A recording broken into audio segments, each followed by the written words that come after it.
me see what I could start on. Mine's this little tent right here. So this is the tutorial on how to make some industry standard stuff. Let's add our name at the top as a credit. Usually I do that under the title, but I'm going to do it above just for some reason. We'll call the script script title script. Then let's add a date just for the hell of it. You don't have to do this on every single script, but it is nice to look back and see when this was made to see if we can improve upon it. Then let's go and create our services. The first thing you always do is create services. Let's first get the player service. So usually we do local players is equal to game get service players. Never use game.players because we will be having a script that changes the name so that any shoddy script injector or whatever just fails. And then let's add something else. Let's add replicated storage is equal to game get service replicated replicated storage.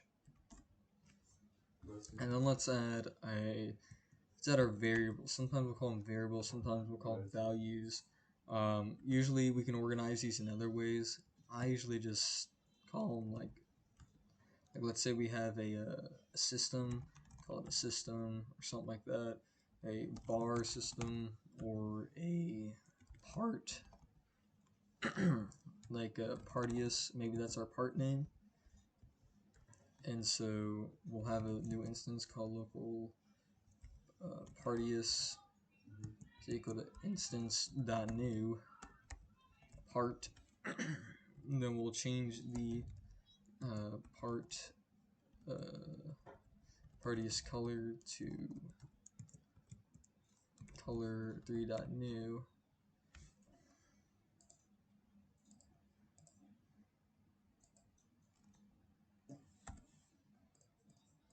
And then we'll make it gold.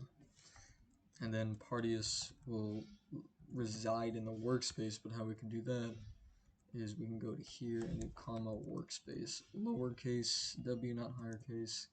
That's deprecated.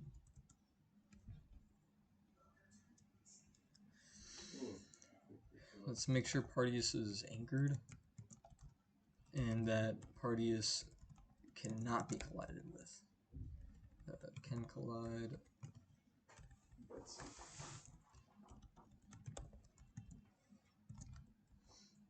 And then let's decide Partius's location.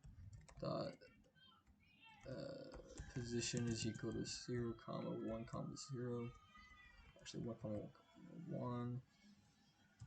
1. Vector 3 dot new 1, 1, 1. There we go. And then Partius size will be equal to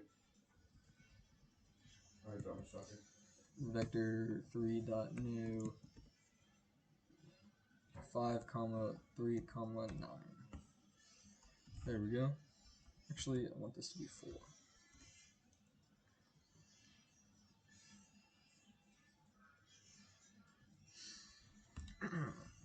So now we got Partius. We could put Partius within a module script and replicated storage. So for that case, we're going to create a folder. We're going to call this modules. And we're going to inside add a module script. And this will be our parts module. And so within parts module, we don't really have to rename this, but we are going to rename it to parts module. And then within here, we're going to do parts module dots Partius. I think that's how it is. Yeah.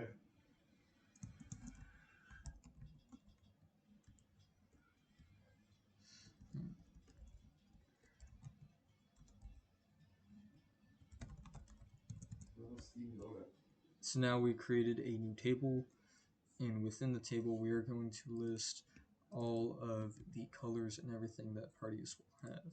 So Partius, so color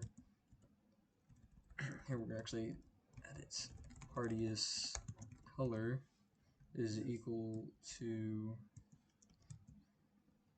vector3 dot new, no, color3 dot new, color3 dot new.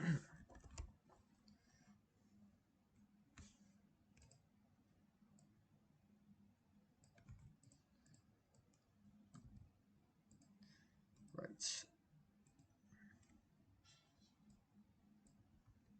Yeah, sniper.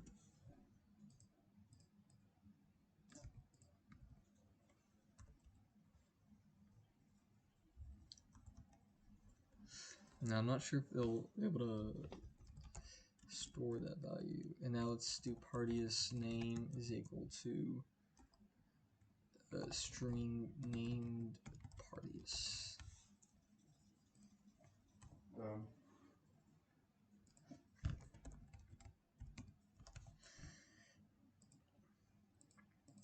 And so we can refer to that module by going into replicated storage and retrieving our new line, which is modules. So whenever we create a new folder, and it is a base folder, so let's say I created a folder within modules, we might refer to that, but most likely we will just refer to the modules tab.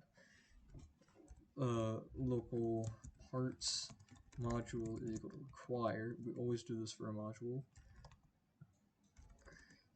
Replicated storage dot modules parts module. Now instead of doing replicated storage dot modules, we could just do local modules, but that can go sour in some cases. For the most part, you can just do this. It's a lot easier, or well, it's a lot less lines. And then you can do parts module Partius dot Partius name. Let's change Partius dot name is equal to what the module says it was. So let's say Partius is something that we don't want to change. It'll always be the same. Like let's say the title of the game, we can refer to a module that'll say the title of the game. Let's say some maps are a certain name. We would put a module within a map, and we would call it a map module. And we will put all of its information within the modules. So when the server comes and refers to it and needs to display it on the GUI, the local scripts or the server scripts can take that map module, which would typically be within the round system, like right here. They'll most likely be within the map folder or the map itself, which would most likely be an object. We won't have to change it out because, well, the model will always be called map. Because we'll change the name, because afterwards we delete it because we had no need for it, because it's going to be cloned. And so that's how we'll refer to it back to here. Now that we got Partius prepared,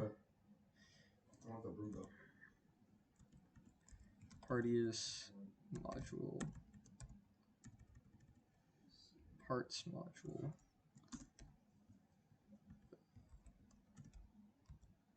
Partius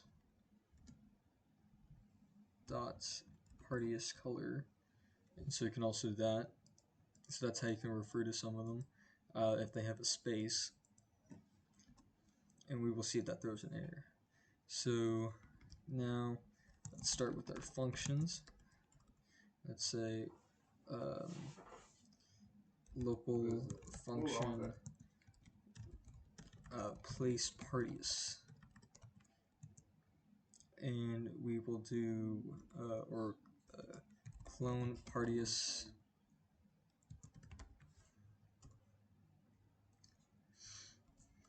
and we will go and take we'll create something new called an event,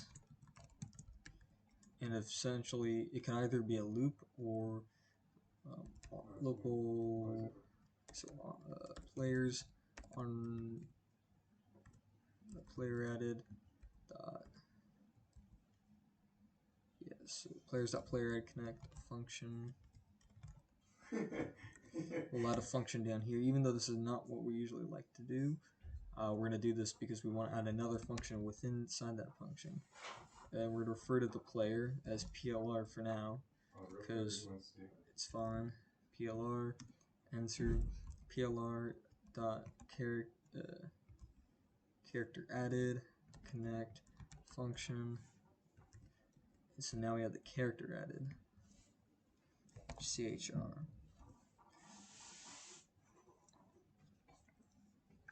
So now with the characters added, we can while wait. Usually we shouldn't do a while wait, but if you want, you can do that. While wait one do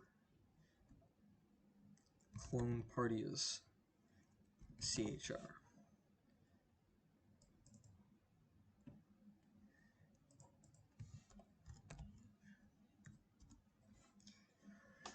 So now what we'll do is take the humanoid, so local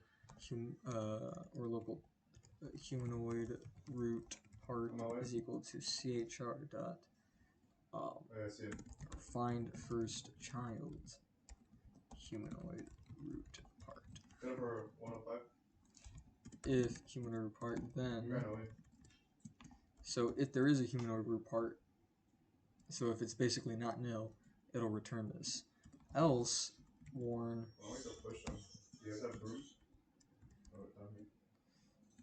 No humanoid root part. Try again.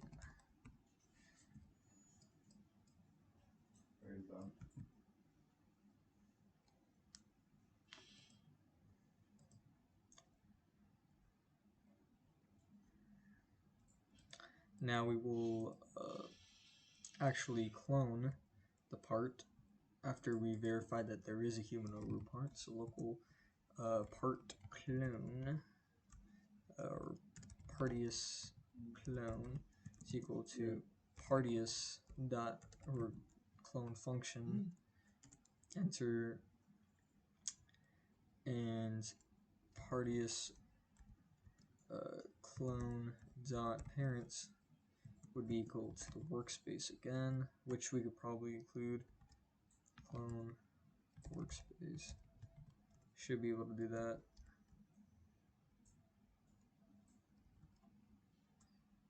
Maybe not. Partius clone dot parent is equal to workspace. Partius clone. Now we'll change the Partius clone's size. No, actually position based on where the player is.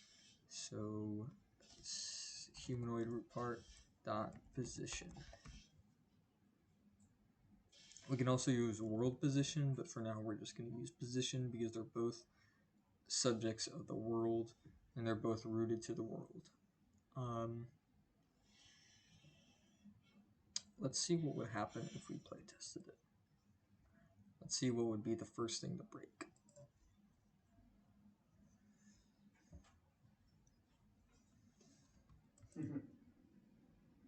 So as you can see, Partius is definitely appearing. Another Partius has appeared. Another Partius has appeared. And every second that passes by, a new Partius appears. And Partius does not like going away. But I don't like Partius staying here for too long. So I'm going to create a function that gets rid of Partius that has been there for too long. We're also going to take Partius and take him out of the workspace, the original one, because we don't want him there. I don't know, I think. And since Partius doesn't need a position because he's not in the workspace, he's just an instance, he'll just be in limbo. There you go. Yeah, because he must be there.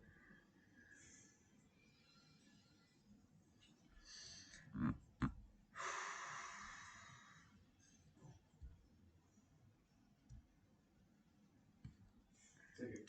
No, we have. I hear gunshots in front of us. Let's just see real quickly. Now we're going to take the new part and add something called debris service. Local debris service. We usually just call it debris. Game get service debris.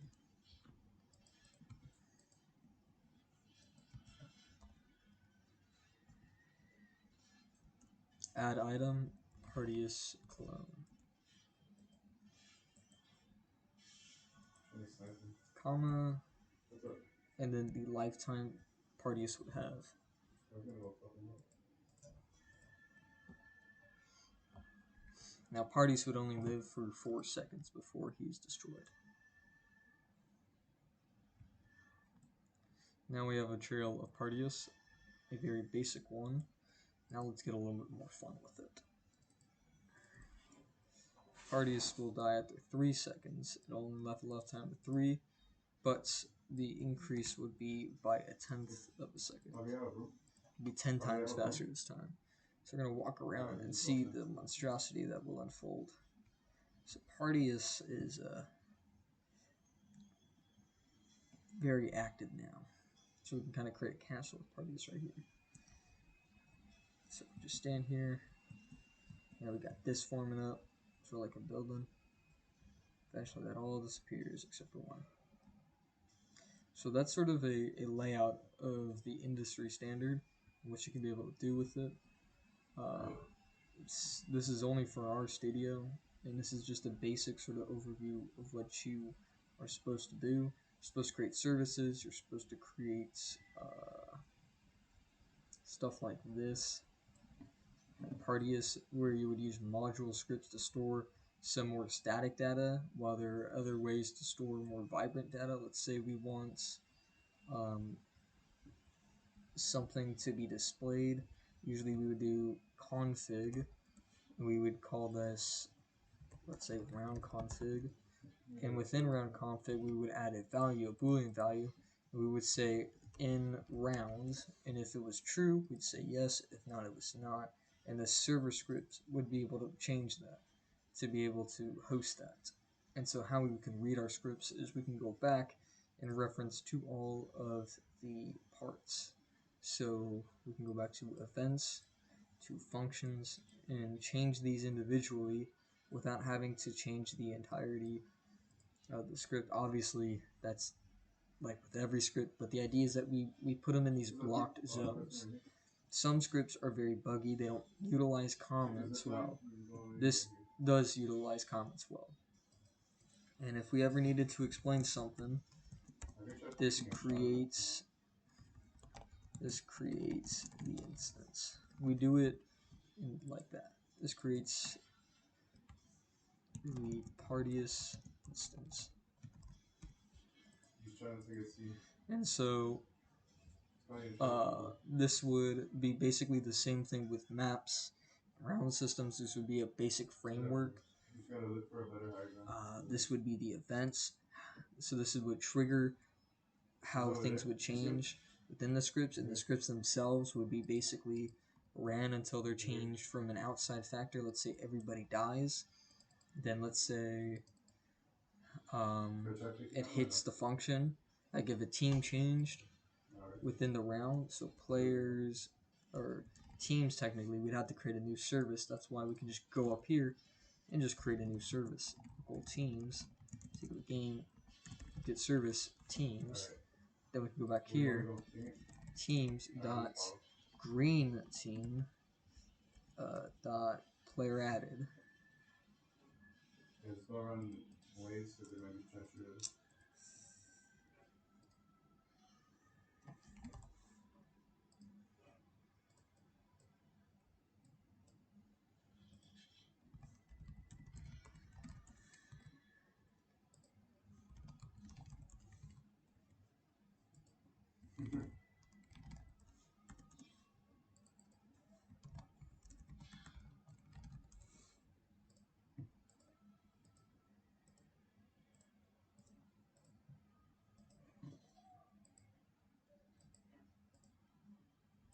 So now we got teams dot green team character or dot player removed connect Yep. And then we would refer to up here, we would make it function. And then So local teammates removed, or green team removed, or something like that, function like that, local function, or something like that.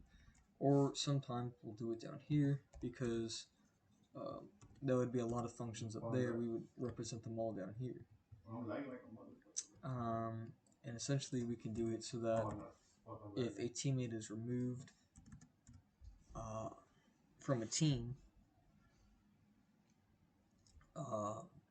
and there's nobody left on that team, like a team deathmatch, we can refer to the game mode, see if it is a deathmatch, and then we can basically let the other guys win. And so let's say all the players on the team are removed. Okay. By natural, it means like all the players leave the game.